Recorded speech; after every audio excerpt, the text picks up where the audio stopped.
మా ప్రతినిధి సునీల్ మరింత సమాచారాన్ని దీని గురించి అందిస్తారు. సునీల్, చెప్పండి, మీ దగ్గర ఉన్న సమాచారం. సంగారెడ్డి నియోజకవర్గంలో బీఆర్ఎస్ పార్టీకి భారీ షాక్ తగిలిందని చెప్పవచ్చు. సంగారెడ్డి నియోజకవర్గంలో ఇటీవల జరిగిన అసెంబ్లీ ఎన్నికల్లో బీఆర్ఎస్ పార్టీ అభ్యర్థి చిట్టా ప్రభాకర్ గెలుపొందడం జరిగింది. అయితే గతంలో కూడా బీఆర్ఎస్ పార్టీ రాష్ట్రం మొత్తం అధికారంలో ఉన్నప్పటికీ కూడా సంగారెడ్డి నియోజకవర్గంలో జగ్గారెడ్డి ఎమ్మెల్యేగా గెలుపొందుతున్న పరిస్థితి. అయితే అయినప్పటికీ కూడా నియోజకవర్గం మొత్తంలో కూడా అప్పటి అధికార పార్టీ తన బలగాన్ని ఉపయోగించి అన్ని మున్సిపాలిటీలను బీఆర్ఎస్ పార్టీకి సంబంధించి కౌన్సిలర్లు కూడా అధికార అంగబలంతో పీఠాలను కైవసం చేసుకుంది. ఇంతవరకు బాగా ప్రస్తుతం తెలంగాణ రాష్ట్రంలో మార్పు కోరుకున్నారు తెలంగాణ కాంగ్రెస్ పార్టీకి పట్టం కట్టారు.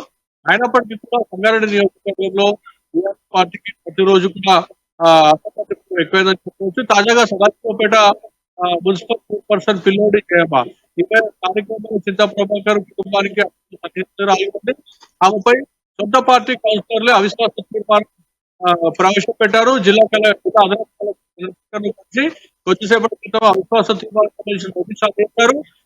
మెజార్టీ కౌన్సిలర్ తప్పగట్ట కూడా కౌన్సిలర్ చెప్పడం జరిగింది. తమతోని కౌన్సిలర్ ఎవరికి అవకాశం ఇచ్చినా కూడా ప్రస్తుతం ఉన్నటువంటి కౌన్సిలర్ పిల్లోడు చేయమని తప్పనిసరిగా దింపాల్సిందే. తమ మెజార్టీ అంతా తక్కువ అయిపోతారు, కౌన్సిలర్ తక్కువ అయిపోతారని చెప్పి కూడా కొద్దిసేపటి క్రితం జిల్లా కలిసి కూడా తీర్మానం నోటీసులు అందజేశారు. ఈ విషయం గత 2 రోజులుగా బీఆర్ఎస్ పార్టీకి కుదిపేసి చెప్పవచ్చు. అయినప్పటికీ కూడా చర్యలను స్థానిక చేసేందుకు ప్రయత్నించినప్పటికీ కూడా ప్రయత్నాలన్నీ కూడా విఫలమయ్యాయని చెప్పవచ్చు. ప్రభాకర్ మాట వినే పరిస్థితి కొందరు బీఆర్ఎస్ అని చెప్పవచ్చు. అందుకు తాజా ఉదాహరణగా సదాశివపేట పర్సన్ పై అవిశ్వాసం తీర్మానం తాను భద్రతలో ఉంటారు, ఎవరికి అవిశ్వాసం పెట్టదు, ఎవరికి కూడా నిధులు ఇస్తాం, అభివృద్ధికి సహకరిస్తాం, ఎవరు కూడా పార్టీ లైన్ పార్టీ చెప్పినప్పటికీ కూడా ఎవరు కూడా బీఆర్ఎస్ పార్టీ మాట వినే పరిస్థితి లేరు. స్థానిక చింతా ప్రభాకర్ లేరు. ఖచ్చితంగా తమ ఎజెండా ఒకటే, మున్సిపల్ కౌన్సిల్ దింపడం అని చెప్తున్నారు. కానీ సదాశివపేట మున్సిపల్ చైర్పర్సన్ దింపడం అవిశ్వాస తీర్మానం నోటీస్ ఆగే పరిస్థితి లేదు. ఖచ్చితంగా సంగారెడ్డి మున్సిపల్ చైర్పర్సన్ విజయలక్ష్మి కూడా ఇదే పరిస్థితి రాకపోతుందని చెప్పి కూడా రాజకీయ అభిప్రాయపడుతున్నారు. ఆమె కూడా అవిశ్వాస తీర్మానం పెట్టేందుకు రంగం సిద్ధమైందని చెప్పి సమాచారం. తప్పనిసరిగా సంగారెడ్డి నియోజకవర్గంలో ఉన్నటువంటి పార్టీలో బీఆర్ఎస్ పార్టీలో మొదలైంది. ఖచ్చితంగా ఇది ఎటువైపు దారి తీస్తుంది, ఎవరిని దహించ వేస్తుందో కూడా చెప్పని పరిస్థితి ఉంది. కాబట్టి ఖచ్చితంగా ఇదే విషయాన్ని రాష్ట్ర మాజీ మంత్రి హరీష్ రావు కూడా ఈ విషయంలో జోక్యం చేసుకోవడం జరిగింది. ఆయన కూడా ఎవరు కూడా బీఆర్ఎస్ పార్టీ కౌన్సిలర్ ఎవరైతే అసమ్మతి రాగం ఎత్తుకున్నారో వారు ఎవరు కూడా మాట వినే పరిస్థితి లేరు. ఖచ్చితంగా మేము బీఆర్ఎస్ పార్టీలో ఉన్నటువంటి ఇప్పుడు ప్రస్తుతం ఉన్నటువంటి చైర్పర్సన్ పిల్లోడి చేయబడి దింపాల్సిందే అని చెప్పి చెప్తారు. అయితే సంగారెడ్డి సదాశివపేట 2 మున్సిపాలిటీలో కూడా ఇదే పరిస్థితి రాబోతుంది. తాజాగా సదాశివపేటలో అయితే కొద్దిసేపటి క్రితం అవిశ్వాస తీర్మానం నోటీస్ ఇచ్చినప్పటికీ సంగారెడ్డిలో కూడా రేపో బాపో అవిశ్వాస తీర్మానం ఇచ్చే పరిస్థితి ఉంటుందని చెప్పి కూడా మనకు సమాచారం అవుతుంది. ఈ నేపథ్యంలో తల పట్టుకునే పరిస్థితి చింతా ప్రభాకర్ కు స్థానిక sitting MLA BRS party MLA కూదని చెప్పి కూడా మనం స్పష్టంగా చెప్పవచ్చు. మరోవైపు బీఆర్ఎస్ పార్టీ క్రమశిక్షణకు మారిపోయారని చెప్పుకునేటువంటి పరిస్థితుల్లో ఇవన్నీ ఉదాహరణలు ఇవన్నీ జరుగుతున్న పరిస్థితులు చూసుకున్నట్లయితే ఎలాంటి క్రమశిక్షణ లేదు కొన్ని చోట్ల అని చెప్పి కూడా మనం స్పష్టంగా భావించే పరిస్థితి ఉంది.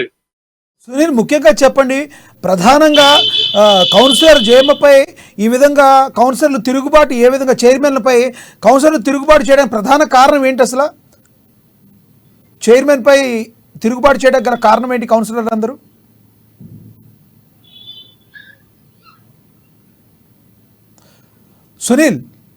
సునీల్ చెప్పండి, కౌన్సిలర్లు అందరూ కూడా చైర్మన్ పై గల తిరుగుబాటు గల ప్రధాన కారణాలు ఏంటి? సునీల్ చెప్పండి, కౌన్సిలర్లు అందరూ కూడా చైర్మన్ జయమ్మపై తిరుగుబాటు చేయడానికి గల ప్రధానమైన కారణాలు ఏంటి?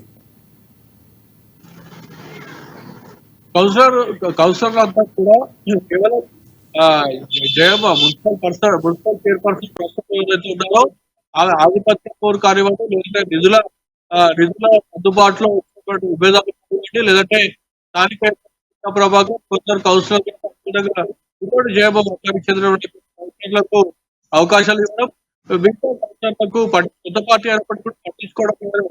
ఇలా వివిధమైనటువంటి ఆరోపణలు, వివిధమైనటువంటి అంశాలకు సంబంధించి కూడా ఒక్కొక్కరుగా కౌన్సిలర్లంతా కూడా ఒక తాటిపైకి వచ్చారు. కొత్త పార్టీ కౌన్సిలర్ పై, మున్సిపల్ చైర్మన్ పైన అవిశ్వాస తీర్మానం ప్రవేశపెట్టారు. ఇది కేవలం సదాశివపేటకు కాకుండా సంగారెడ్డి మున్సిపాలిటీ కూడా ఇదే పరిస్థితి జరగబోతుంది. అప్పుడున్నటువంటి కూడా కొందరు కౌన్సిలర్లు అంటే 2 సంవత్సరాలు పూర్తయినటువంటి పరిస్థితిలో గతంలో ఉన్నటువంటి కలెక్టర్ డాక్టర్ శరత్ కూడా సదాశివపేట సంగారెడ్డి మున్సిపాలిటీ కౌన్సిలర్లు కొత్త పార్టీ కౌన్సిలర్ పైన కూడా అవిశ్వాస తీర్మానం ఇచ్చారు. అప్పుడు రాష్ట్రంలో బీఆర్ఎస్ పార్టీ అధికారంలో లేనప్పటికీ కూడా ఎవరు కూడా మంత్రిగా కూడా అందరూ కూడా అవిశ్వాస తీర్మానం సంబంధించి నోటీస్ ఇచ్చారు. కానీ ఎన్నికలు రావటం, వాళ్ళు నోటీస్ ఇచ్చిన కొద్ది రోజులకి ఎన్నికలు రావడం, ఎన్నికల కోడ్ ఉండడం వల్ల ఆ ప్రయత్నం ఆగిపోయింది.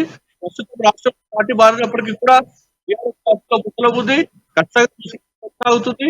విభేదాలు కౌన్సిలర్ల మధ్య, మున్సిపల్ మధ్య కూడా మనం స్పష్టంగా గమనించవచ్చు. మున్సిపల్ చైర్మన్లపై అవిశ్వాస తీర్మానమే మనకు ఉదాహరణ పరిస్థితి.